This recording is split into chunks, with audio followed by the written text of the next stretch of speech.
There are hints of fall in the air, which means lager season is just around the corner. The next seasonal offering from our friends and sponsors at Imperial Yeast is a great choice for those cooler ferments. L26 Pilgrimage produces a clean fermentation and accentuates malt profile to create balanced and nuanced lagers. Pilgrimage is very versatile and does well for all lager styles from Helles to Doppelbock. And with 200 billion cells in each easy-to-open package, Imperial Yeast gives you a head start for a successful fermentation. Ask your local homebrew store to pre-order L26 Pilgrimage now for shipping on September 12th. And check out all the dependable deliciousness at imperialyeast.com. That's imperialyeast.com. Welcome to Basic Brewing Radio for Thursday, September 7th, 2023. I'm James Spencer. Here at Basic Brewing Radio, we're all about home brewing. This week, Adam Ross of Twin Span Brewing and I roll the dice on a new twist to the recipe development series. We let the fates decide the next pilot batch at Twin Span.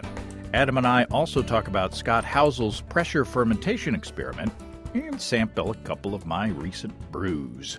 If you want to support us financially, check out patreon.com/basicbrewing, and many thanks to everybody who's helping out in that way. If you go to patreon.com/basicbrewing, you can see a long list of stuff that you can access if you sign up as a supporter. Financial supporters have already seen the video episode that I'm going to post on Friday to the general public. It's the one where Steve and I taste the cold IPA from Matt Giovanisi of Brew Cabin. Such a clean and hoppy style. It's almost a brute IPA, but a little more interesting in my opinion. That was the second show that we shot on that day. We followed it up with Steve's take on Ken Kazmersky's hot dog beer. After that, I swear we'll move on from the hot dog beer. We got quite a lot of mileage out of that, but it's been a lot of fun. This past week, I brewed my Salute to the California Common style. I brewed it on Thursday and kegged it on Sunday. I used the recipe that Matt and I formulated on this show, the grain bill and hop schedule being faithful to the spirit of Anchor's steam beer, or at least to our interpretation. But I fermented it on the hot porch with Imperial's Viking. And during the day, the temperature on the porch was around 90 degrees Fahrenheit, or 32 C. But the first night, it dipped below 60 degrees Fahrenheit, or 15 C. So I think the result is a fun and delicious without being too, out of the bounds for the style. It's not, super juicy or super fruity, I think. Steve and I are going to taste that this week, and I hope that he enjoys it. And we're planning to shoot 3 episodes total this week. All these recipe development shows have resulted in my brewing a lot of beer and being able to shoot a bunch of shows in rapid succession, it's handy with the holidays coming up. Susan and I got to go to Tulsa this past weekend to see our good friends Desiree and Dave and celebrate Dave's birthday. We also got to see Amanda and Tim from the store, High Gravity, and the brewery, Pippin's Tap Room, to talk to other folks at the house. There were also some tasty homebrew on tap, too. Great bunch of folks.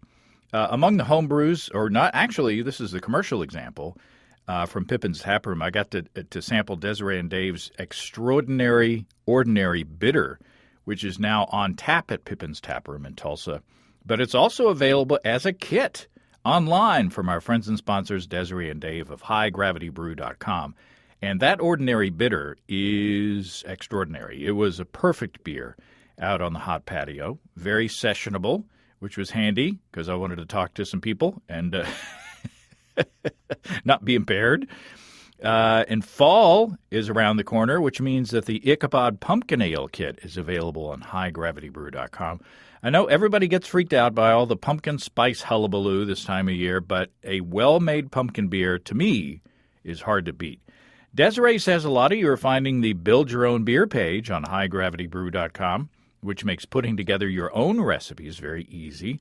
And as always, you can find electric brewing systems and controllers to take the pain out of propane. Use the code EBC75BB to save $75 off your Wordhog purchase on HighGravityBrew.com. Desiree and Dave and Amanda and Tim and everybody at High Gravity are wonderful folks. Send them some love and thank them for supporting this podcast for so many years. That's at family-owned and operated HighGravityBrew.com. That's HighGravityBrew.com. Okay, Adam Ross and I have a lot to cover. Let's get to it. Adam Ross, welcome back to Basic Brewing Radio. Happy to be back, James. Where are you at? I am hiding from the heat of summer in my basement office at my home in Davenport, Iowa. And you are brewer and part owner of Twin Span Brewing Company. Yep, over in Bettendorf, Iowa, just a few miles up the road from me. And we're turning the tables today, and we're trying a new experiment. We're gonna do a randomized recipe, which we'll get into later. But I turned the tables because I sent you beers this time. You've been generous in the past in sending me beers, so I thought that I would just since we're starting on this new little thing and haven't brewed beers in connection with it, I thought that I would just send you some products of the previous recipe development shows. Yeah, I'm so excited. So as I've discussed in other episodes, I owe a lot of my learning about brewing from you and listening to your podcast and getting your DVDs years ago. So there's no way you're going to live up to the hype. It's like if you had, it's like a beer from Papazian or Palmer. It's like I know they're just dudes, but I've been reading the recipes and hearing them talk about brewing forever. So no pressure. Yeah, I sent a contaminated beer to John Palmer, so maybe I sent one to you too. Let's see. So what I sent you the honey IPA, which was the base for the honey peach IPA. You got no peach juice in yours, and then I also sent you the red IPA as well. The honey IPA developed the recipe with Chris Colby, and Matt Giovanisi and I worked on the red IPA. So shall we open our honey IPAs and I'll cross my fingers that they doesn't spew foam all over the place. Yeah, for sure. I'm excited. I have a peach beer on right now at Twin Span that's really really popular. And sure. Get a plug in there for your thing.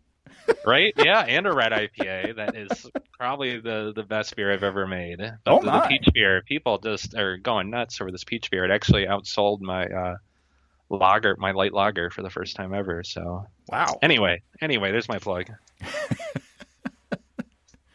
So now I've poured this honey IPA, and this is the last one that I have in my possession. Half of it was in the keg and half of it was in the bottle, and I gave away about half to the beekeeper who supplied the honey. Sent some to you. I sent some to Chris. I sent some to Matt. I gave some to Steve, and I consumed some as well. But this is an endangered species now. So cheers. Cheers. I'm going to say I'm putting on my judging hat here because I got my fancy. I was just showing you before recording. They give us these fancy tasting glasses at CBC every year. And they're perfect for tasting. This beer is poured beautifully, did not gush. It's got a nice foam on it. Like it's slightly higher carbonated than I typically see in IPAs, but it looks great. It's got a lot of foam. And so you said there's no peach juice in this? No. Because I could talk myself into peach on the aroma. Well, it's got warrior hops and tradition for bittering, then Amarillo and Nectaron at the end of the boil, and also dry hopped with Amarillo and Nectaron. And it's fermented with Imperial's I-10 Mangostini, which is a hybrid Kveik strain. All right, I took my first taste. Well done, sir. That it's. I don't think I could have talked myself into peach on the taste, that's good for the peach beers. Probably that was peach that contributed to it, because there are some peachy hops out there. This is super dry. I'm digging it. It's hard to find IPAs that finish this level of bitter and dry. I'm sure you gave the recipe at some point and I forgot or didn't listen. I tried to go in cold on this one. Same with the red. I haven't listened to that episode, so I don't know what all went into it other than what you just told me. But yeah, great looking beer. Tastes good too. Oh, excellent. Thank you. Well, it's got a pound of honey, or 450 grams of local honey, finished out at 1008 from 1066. No, wait. That's the wrong one. It's still got a pound of honey. the honey IP's got a pound of honey. It started at 1055, finished at 1006 for an ABV of 6.4%. So, yeah, it's pretty dry. It's that honey that's drying it out. So, yeah. Yeah. I really like it. I only put like in half a batch of beer in the keg. I only put like 2 1/4 cups of peach juice. So the peach wasn't super in your face, even in the keg. But Steve said it in the show, a video show. It kind of rounded out the flavors. So I like both versions. Yeah, peach is a tough flavor to work with. I added so much peach to our peach wheat that we have on tap, and peach wants to disappear. Mm-hmm. Mm-hmm. Yeah, it was very delicate. But I thought that I'm really happy with the way that beer turned out, and I would definitely brew it again. Yeah, that's perfect beer for summer. Was this one of the beers you drank out on the really hot pond? No. Okay. Because this would be all right. It might skunk a little bit because it's so light and it's got plenty of hop character there. Yeah. It's I told you before we started recording. It's 101 degrees here now, according to my watch. And I took my infrared thermometer and went out to the deck that's in the sun. We've got this light gray composite decking, and according to my infrared thermometer, the surface of that decking was 170 degrees Fahrenheit. Which is in metric, that's hot. Right. That's around 76 in Celsius. So no barefooting out there drinking beer. Well, that's one of the two beers. We may or may not sip the other one as we go along. But I also wanted to get your feedback. Loyal listener Scott Housel sent Steve and me an experiment on pressure fermentation, which you listened to, and you sent and since you sent us a bunch of beers that were fermented under pressure there at Twinspan, you had some thoughts on the experiment. Would you care to illuminate or elucidate or talk to us about your thoughts on the experiment? Yeah, no, you were calling me out with that. I'm so far behind on all my podcasts, but I saw a pressure ferment experiment, and I was like, oh, okay, I'm stopping what I'm doing. I'm listening to that, and yeah, that's so cool that he did this experiment. I talk a big game, but I haven't been able to do that side by side experiment yet since filling my tanks half full or keeping one tank empty is not great for business. So I just haven't got around to doing a side by side yet. I just did, and I think I discussed this in that episode.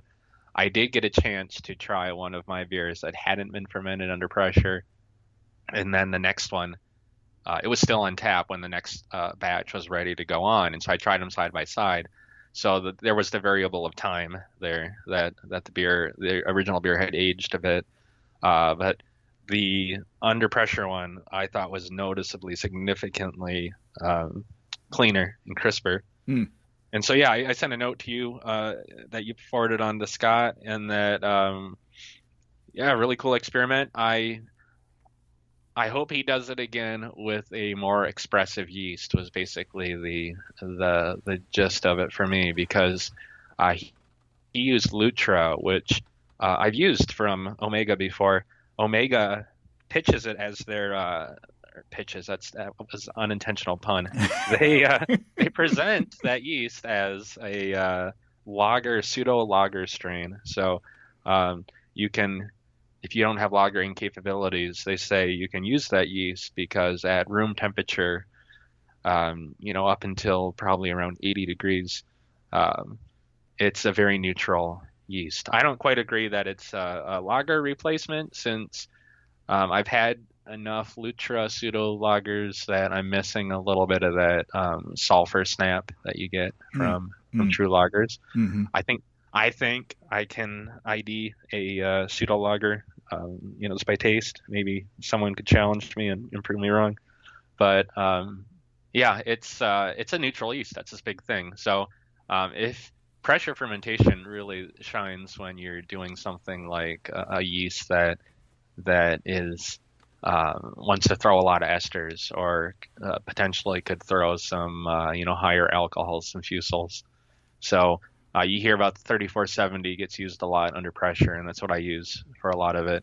I've also done the Chico strain, the Cal Ale strain, under pressure at a low temperature, and I think, in my biased opinion, it gets closer to replicating a lager than Lutra does at warmer temperatures.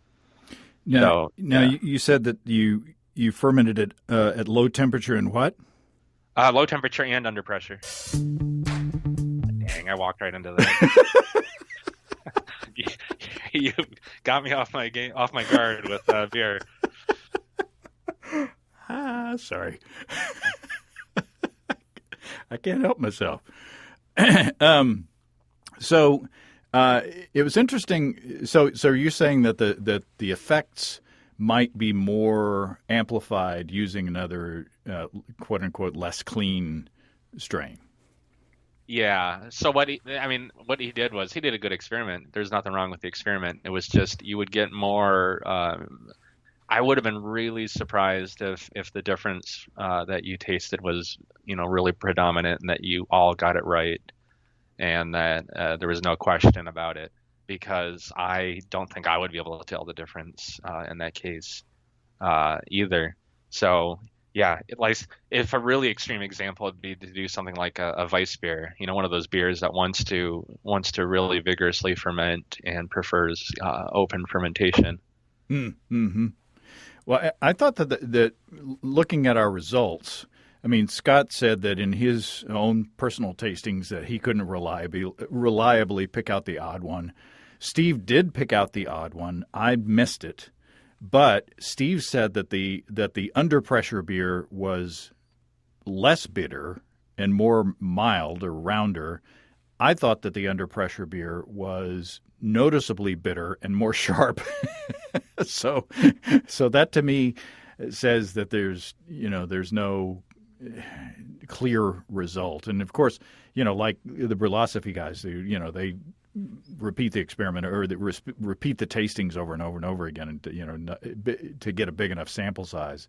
But what we did find out that fermenting under pressure did not result in any negative results, that would imply that you shouldn't do it. So that in that way, that's a result from that experiment.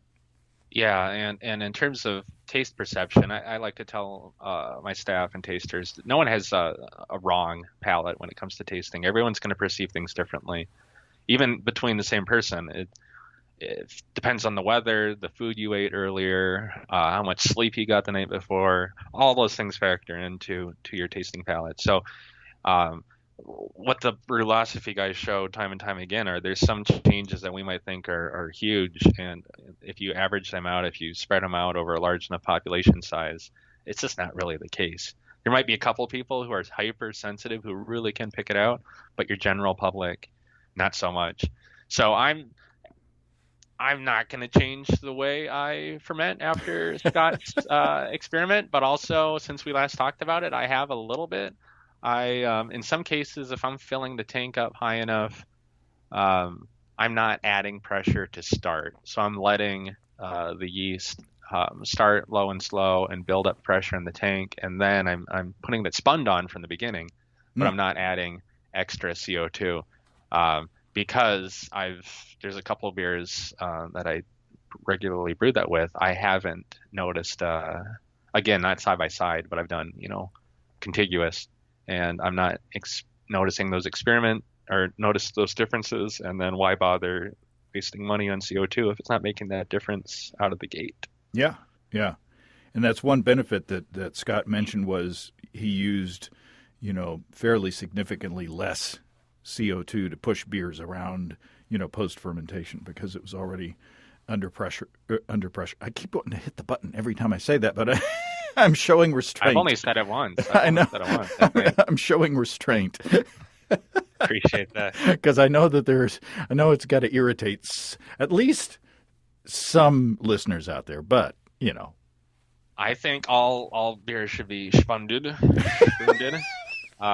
You're going to get natural carbonation. The less CO2 we're putting out into the atmosphere, the better, right? So if we can capture that and use it to carbonate the beer, why not?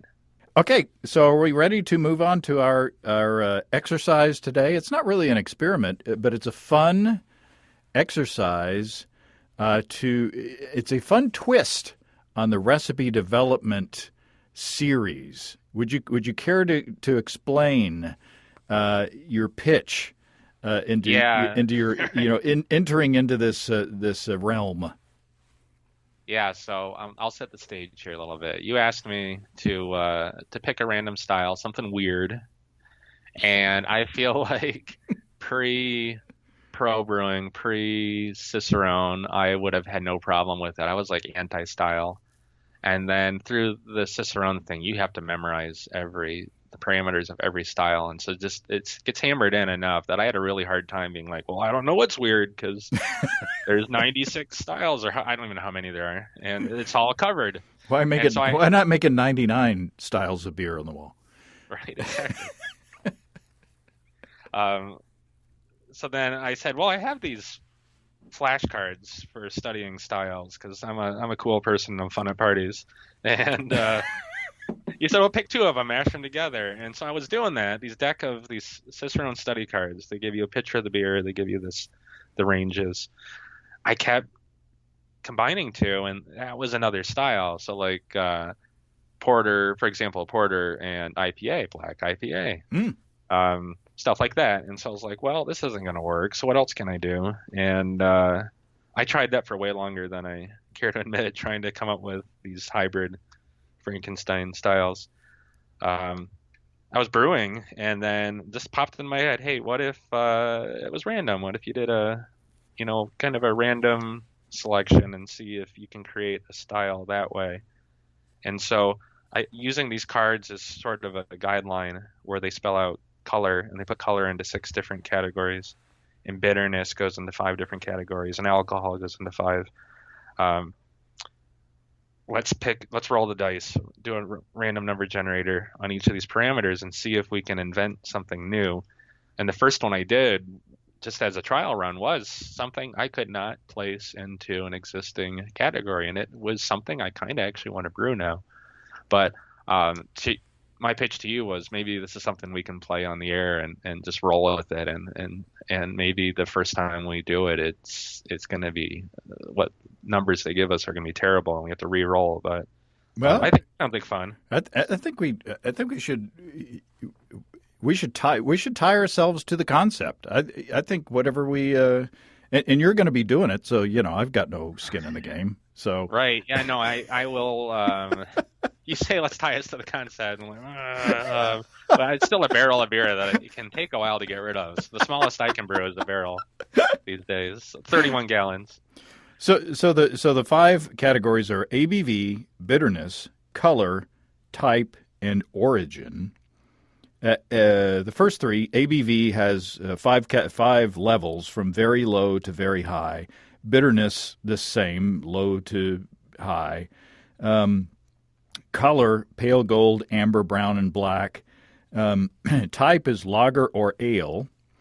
And you notice I didn't throw in sour or anything else there. Yeah, so. Thank you. That's probably good. We got enough to work with. And then origin is U.S., Germany, or U.K., which, the Belgians are going to be cheesed off about that. But, or the Australians or, everybody else in the world except for those 3 countries. I can source Belgian malts. I mean, we could still throw it into the running and Belgian ingredients, but I pick those because through my supplier, that's who I can get. So I know there's like South American malts and Australian, like you mentioned, for stuff. And New Zealand, we can't forget our friends in New Zealand. Of course not. So you said to create a brew roulette of sorts, and I was like, oh, brew roulette, that's fun. Hey, how about brulette? Well, I Googled brew roulette and brulette, and both of those pertain to gourmet teas. Those are already out there. And then I was like, well, what about homebrew roulette? I Googled that. That's a category on Untapped. Beer roulette is a drinking game. So I was like, this is roulette is too common.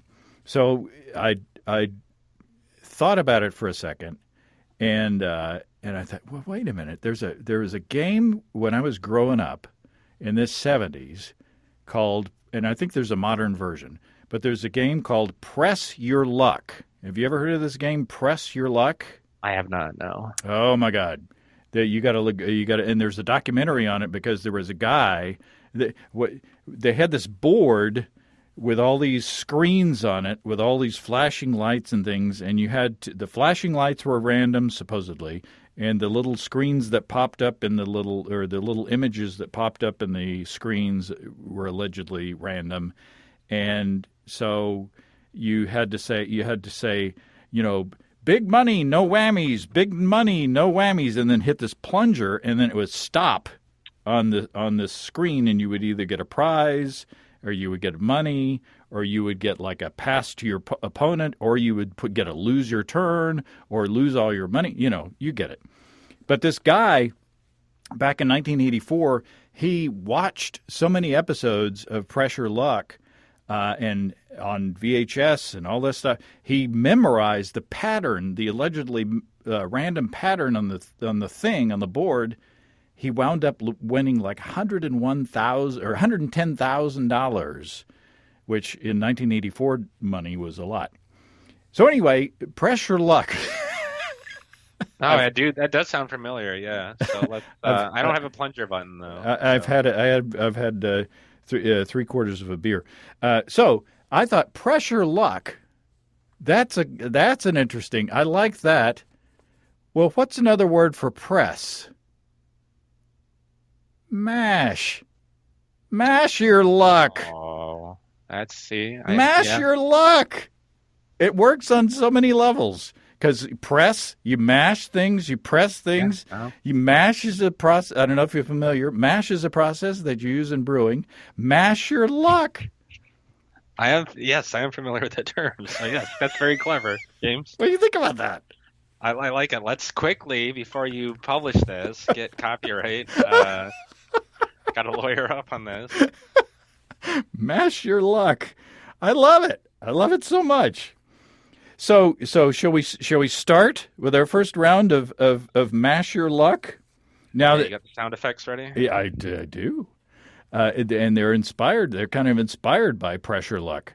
Okay, the first one is ABV. From very low, number 1 is very low, 2 is low, 3 is medium, 4 is high, and 5 is very high. So I'm going to go into I got the random generator here, random number generator. Do you have a big mash paddle that I have to press or spin or something? Just imagine one. Okay, doing it. No, you've got one, really? Okay. All right, you ready? Ready.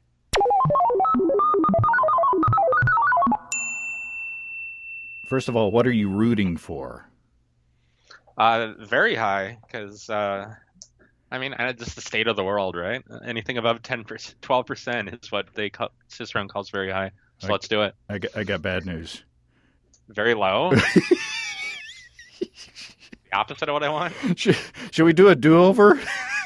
No, let's go with it. It's been a while since I brewed anything under 3% alcohol, so yeah, let's try. Plus, what's your definition of very low? We can fudge the numbers. On 5% is very low. Yeah. Okay. All right. Are you keeping track of these? You write down what the results are, and I'll do the. Yeah. Okay. Bitterness from low. 1 would be low. 2 low medium or low to mid. 3 is balanced, 4 is high, and 5 is very high. Okay, this is before you press that button, though, so just for all of these, especially with bitterness, we're not in danger of getting like 100 IBUs on a 2% alcohol beer. It's it's in relation to yes. everything is in relation to each other. Yeah, it's all perceived bitterness here. So it would be silly to do a 1% beer at 100 IBUs. That would just be undrinkable. Someone out there has tried it. Oh, that's okay. One of your listeners has tried it. I'm sure we'll hear from them. Okay, here we go. You ready? This is for bitterness. Here we go. Oh no. Very high, isn't it? Yeah. You need to get a new random number generator. Already we're at low ABV, very high bitterness. It could be a bitter. It could be English bitter. You go low enough, it doesn't take much to push into very high. I like that. Okay. So color, we got 1 to 5: pale gold, amber, brown, and black. All right, you ready? Here we go. Sure. I think you lucked out. You got number 2, gold. Gold, nice. So, okay, and I got to change the parameters here because we're only got. I'm setting this up as like British, and then it's going to be German, or if you threw in Belgian. So, well, here we go for lager or ale. This is only 2. The random number generator can only do 1 or 2. So here we go. We got lager. Of course we did. I heard us talking about pressure fermentation earlier. Okay, so right now we got a very low, very bitter gold lager. I feel like we should have set up some rules so we could re-roll one category. We should get a. Should we get a joker? Maybe. Yeah, maybe we'll see what we got. Okay, I was on board until we hit lager because I don't know any very low bitter lagers. I don't know. Well, but we're making stuff up. Yeah, true. Okay, let's keep going. Origin. Number 1 is U.S. Number 2 is Germany. Number 3 is U.K. All right, you ready? Yep. It's the U.K. Good. At least we got that going for us, because I wouldn't know what to do with a very bitter German lager, but UK lagers, there's at least to the style guidelines, I'll say there are really no British lagers out there. That's that style does not exist according to the BJCP. You invented something. So is this a bad idea or a good idea that we're doing? I mean, I came up with the idea, so I'm going to say it's good. But all the purists out there who have been poo-pooing like New England IPAs, hazy beers, all the the innovation lately that that people are love to hate. They're just laughing right now. Right? Yeah. No. And it's worth calling out now that when I ran through my example, it was a very pale, balanced, high alcohol British lager as well, or not as well, but similarly.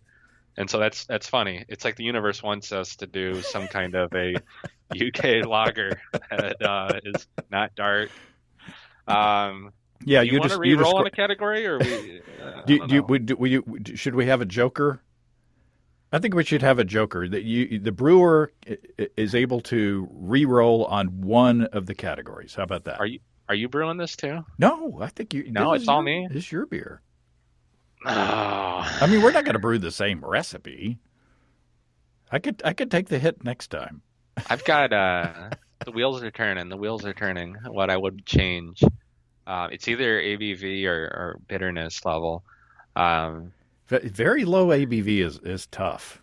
It is tough. I've brewed one beer at Twin Span that was under 3% alcohol, and it was a Scottish light beer. So it was kind of dark amber. It had a ton of character, super complex, but it was 2.3% alcohol.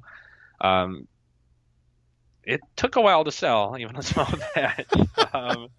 There is a point, and a lot of people, I feel a lot of people won't admit it, but there is an alcohol level that many people are like, I'm not going to bother going below that level. Uh, it had its fans, but it was one of my favorite untapped feedbacks ever was on that beer. And James, I have to apologize because I'm going to direct quote, but you're going to have to bleep me. The person simply said, "What the?" That was it, and they gave me a low score, but I was like, you know what? Cheers to that. That's at least you're being honest. Now there is a danger that if we re-roll the ABV category, you could get another one. Oh, that's true. We could. Um, let's do it though. Let's re-roll the ABV. Okay, all right. This is your joker. All right, that's my joker. The brewer gets a joker. 1 through 5 here. Here we go. This is the re-roll, and we have to live with this. All right, ready? Yes. Sure. Big money, big money. A 3. So medium ABV. Okay, cool. I actually that worked out really well for me because I've since a couple of years now in my big notebook of random beer ideas, I've been wanting to do a mid-range British lager. So here's my chance. So medium ABV, remind me, very, very high bitterness. Yeah, so medium ABV is, if we're following the Cicerone definition, that's 6 to 9. Oh, okay. Yeah, that's a little above what I would call medium, but let's stick to the parameters I set up here. And then very high bitterness. What would be very high bitterness? So it's perceived bitterness. So it's going to be your peach IPA that I'm sipping on here. None of our viewers are going to be able to follow along with this example, but I put it almost up to very high. Oh. It's where you get that. It's pretty sharp.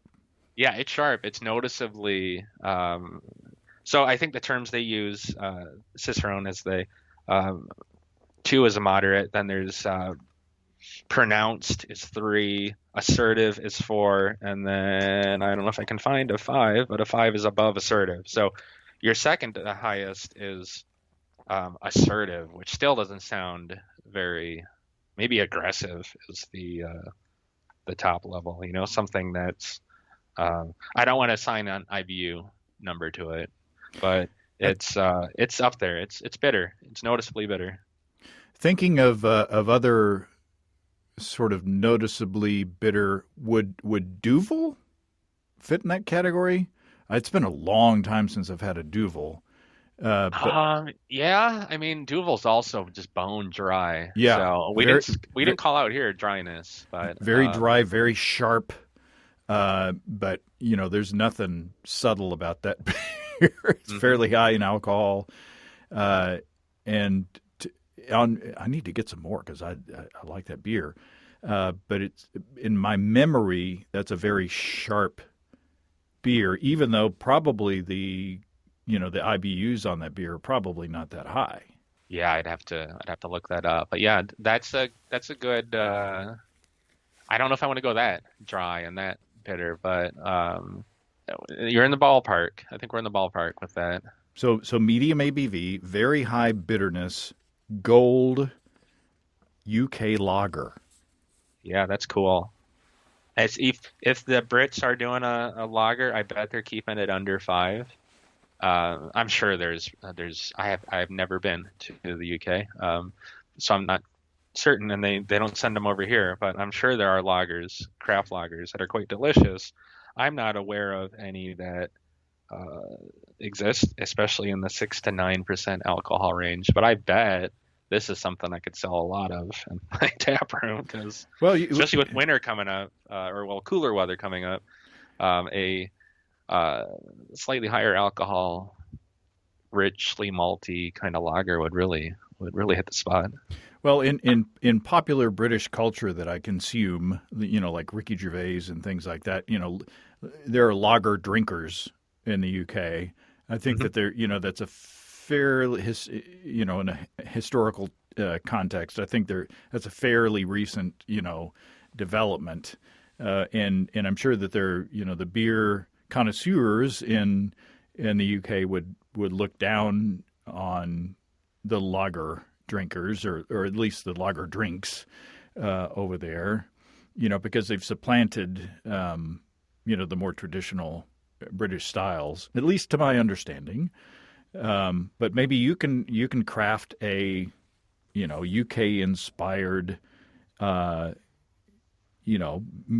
ABV, high bitterness, golden lager that would be good. I think you're up to it. I think so. Yeah. So I don't know if we want to get into all the details of the recipe, during this show, but what are your thoughts on, like, what do you want to build this on? What kind of grain bill, would you want to build this on? Yeah. So, I'm gonna have to noodle on this for a while.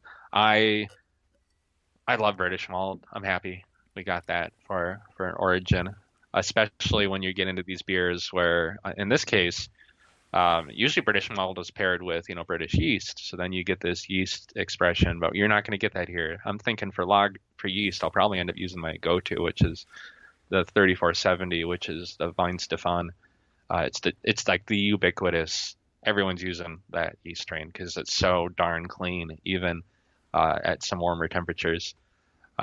So it's really just going to be, this beer is going to be a palette for whatever base malt we choose to shine. But then that would push us into really light color to just do like one base malt. Mm-hmm. So we almost need to add some crystal or something, a little bit of crystal. Yeah, just to get gold.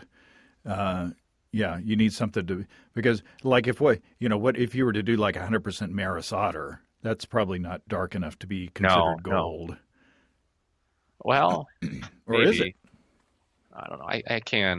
I can add that real quick. I do have my software open right here. We don't need to craft the whole recipe unless you want to right now, but I'm gonna see what I get out of my 1-barrel brew house with just going straight Maris. Because one step below gold is pale, just to give an impression of the scale. Mm-hmm. Pale, gold, amber, brown, and black is where we're looking at. Yeah, that was an album, right? I see a gold beer and I want to paint it black. There you go. Okay, so I'm getting with Maris Otter to get into about 7.5% alcohol, puts us pretty in the middle of that range. Colorness is at 5.4, which is not gold SRM. Yeah, that's bordering on that, but I think we probably want to go with like above 10 or something. 15. So in my mind, 15 is kind of where amber starts. Gold is probably going to be somewhere between 5 and 10 SRM. So you're talking some crystal malt. Just a little bit, just a scant amount of crystal malt, just right. Almost not even to do a flavor contribution, but more of a color contribution. And then when you're looking at, speaking of Ray Daniels and designing great beers, that was the book that I read to, kind of get acquainted with the concept of formulating recipes. And he proposed, or not, I don't think he came up with it, but he espoused the relationship of BU versus GU, mm-hmm. Bitterness units versus gravity units. So you could have a beer that is perceived as very high in bitterness, but not necessarily, like 100 IBUs. But, in the balance of things, if you were to put the bitterness units on one side of the scale and the gravity units on the other side of the scale, if the scale was tipped toward the bitterness in such a proportion, then it could be the beer could be perceived as being very bitter without sort of having a total IBU that it would, on the label, that it would be considered extremely high. Yeah, like Duvel, like you mentioned. Duvel's like what, 6.6% alcohol, I think. It's the whole devil connection there. I thought it was higher than that. Oh, you're gonna make me Google it. I'm pretty sure Duvel is for devil. Or am I thinking of another? I think so. Yeah. Oh yeah, it's higher. What am I thinking of? Yeah, it's like 9, isn't it? That's a bad example then. It's 8.5 is what I'm saying. But yes, you could start lower gravity and finish super low, and then your bitterness, you don't need a lot of IBUs. Right. You can have things like the crystal is going to fight against that perception of bitterness. Right. I think a little bit of crystal malt can counteract perceived bitterness. And you wouldn't want to do something, or would you want to put something like Victory in there? Would Victory have enough of a color contribution, or some biscuity malt? Would that have enough of a color contribution to bring you into your gold territory without, the residual sweetness of like a crystal or a caramel? Yeah, I think Biscuit and Victory, I don't have a ton of experience with them, but they're both colored in the mid 20s. So they don't bring, maybe you've brewed with them more than I have, but they don't bring a lot of like malt character. It's almost like a base malt character, if that makes sense. You're not getting that like sweet, sugary. Right. If you didn't want residual sweetness, that would be, one approach that you might want to take. I don't know. I'm sounding like an expert. I'm not. I just play one on the podcast. Well, you drink enough beer, you can be somewhat. You can at least be an armchair expert, right? I've done 850 some odd episodes of this thing over coming up on 20 years. I might have heard something. No, I really like that idea though. But just something to toss into the thing. I bet not using a crystal would get us into this really nice gold color rather than I feel like crystal could very easily bump it over into like an amber or a copper type thing, but just mixing up the quote base malts together like that could get us there. And then hops. What would be your approach on hops on this thing? I mean, obviously you would want UK hops. It's going to be tough to get a ton of bitterness out of a UK hop. We're really going to have to go dry. What could be fun is if we dried this out with some sugar, like some. And that's traditional in British beers. Yep. So. And you can get you can use sugars to add color. Yeah, I mean, does turbinado contribute much? It's not turbinado. What's the?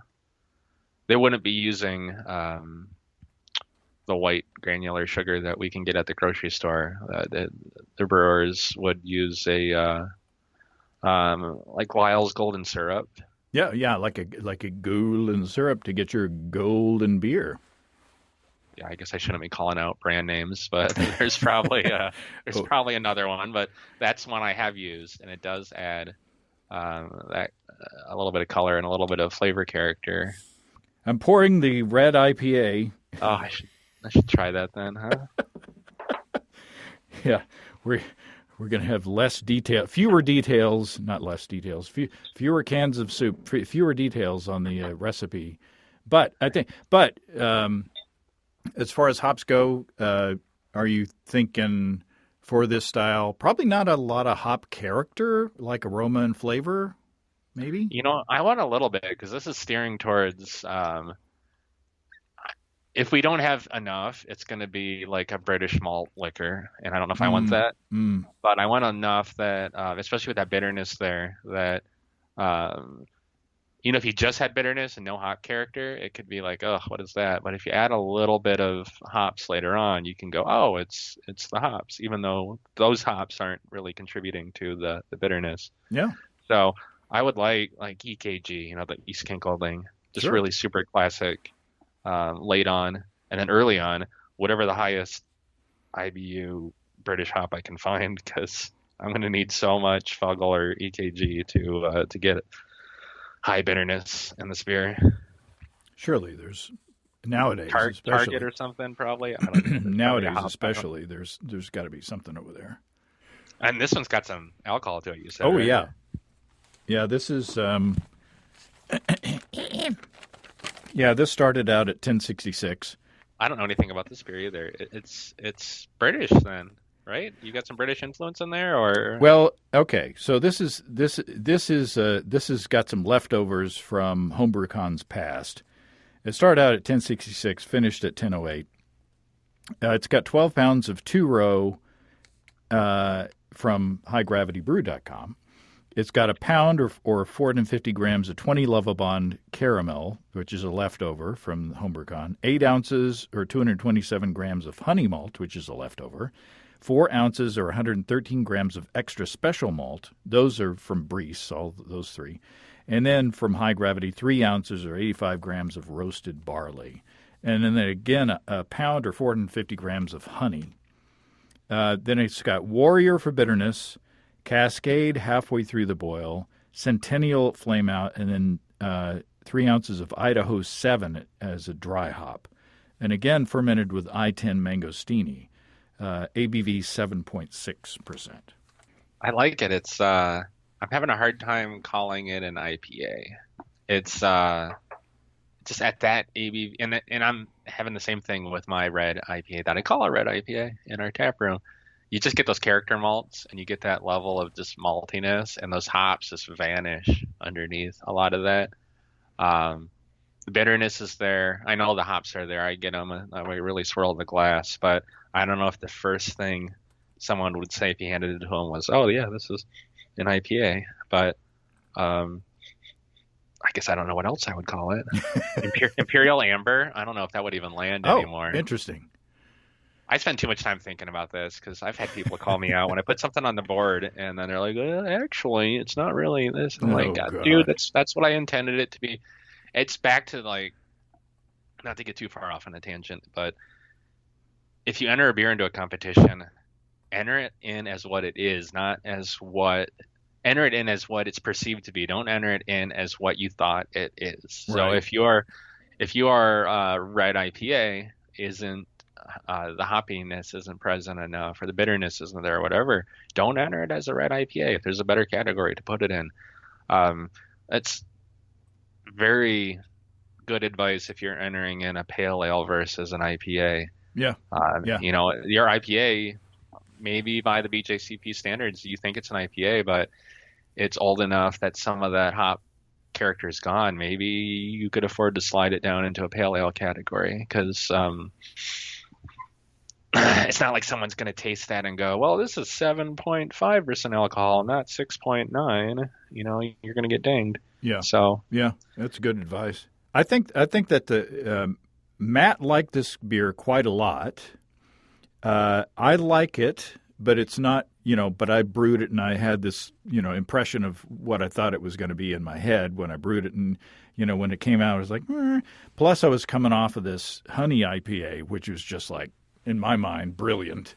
And this one is like, meh, it's a little... No, I wouldn't kick this out of bed for eating crackers, right? It's compared to the honey IPA, it's a little muddy. Oh, I don't know about that. Really? Yeah, I'm back to really enjoying that I came up with calling it Imperial Amber, because if I think of it that way, I really dig this. And I'd be proud of this beer. I think this beer would sell. I would just need to be mindful of what I called it, because people are going to call you out on that when they're spending their money on it. So, Imperial Amber is probably how he'd sell it, and I'd be proud of it. It's good, especially at that ABV. Holy cow, that's dangerous. I would not have guessed that. This is way too clean. Well, the there's fruitiness there, so it's not like a porter. It's not. You wouldn't think it was any kind of Belgian, certainly. The I-10 mangostini, I think it fermented. I started I pitched it at 80 degrees Fahrenheit, about 26 Celsius, and it chugged it was done with fermentation in like 2 days.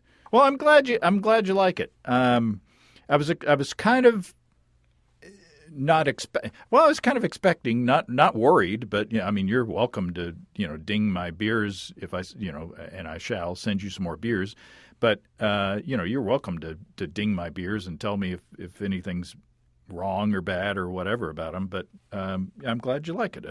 I was expecting you to be a little more critical, I guess. No, I don't have my judging sheet in front of me, but It's by how much you enjoy the beer and enjoy the company you're having it with, of course. But it's yeah, it's I think the beers are hitting me because I lost my train of thought. But no, if someone sends me free beer, I'm gonna have a hard time finding fault in it. So I'm trying that now. Like I said, I even have the tasting glass. I'm even using the Randy Mosher trick, which is where if you want to critically think about tasting something, use your non-dominant hand. So I've been drinking these beers with my left hand, Oh.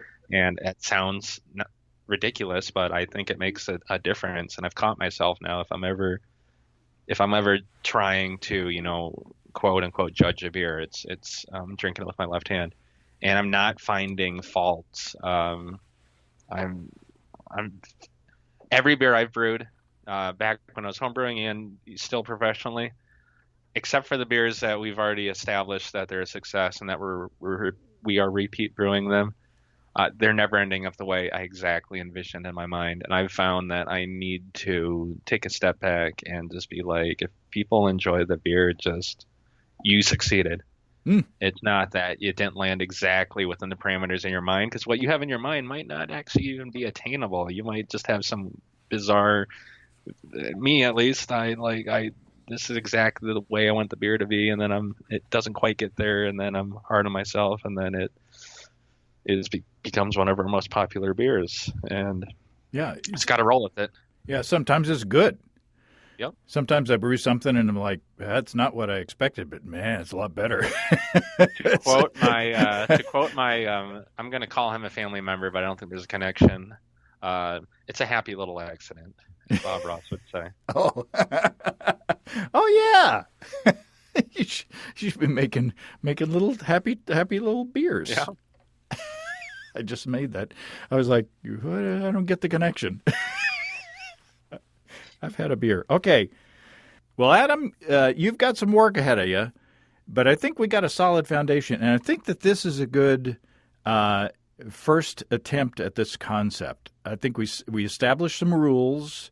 We stuck to them pretty much, although we established another rule, which is the Joker. But I think that's cool. I think, you roll the dice and then you can trade out one of the things. And I think, I think this is actually going to be a really good beer. I'm happy with how it rolled out, and I kind of perversely hope the next person who plays it has a little bit more of a challenge than me, because this is going to be easy. This is soft pitch here, so I got this, no problem. Well, I'm really looking forward to tasting the results. So good luck. Yeah, thanks. Well, thanks again to Adam. Looking forward to tasting what he comes up with. I'm sure it'll be delicious. And I'm hoping that it will be available on tap at Twin Span Brewing for you all around there to sample yourselves. No pressure. Haha. What do you think of the new game? I think it has potential. That's a lot of fun. If you have brewing questions, show suggestions, or just want to say howdy, write to james@basicbrewing.com or just fill out the contact form at basicbrewing.com. Please don't forget to tell us where you're from. Check out our mobile-friendly shop at basicbrewingshop.com. Thanks to everybody supporting us through our Patreon page. Special goodies coming your way. Check that out at patreon.com/basicbrewing. That's all until next time. Until then, thanks for listening, everybody. I'm James Spencer.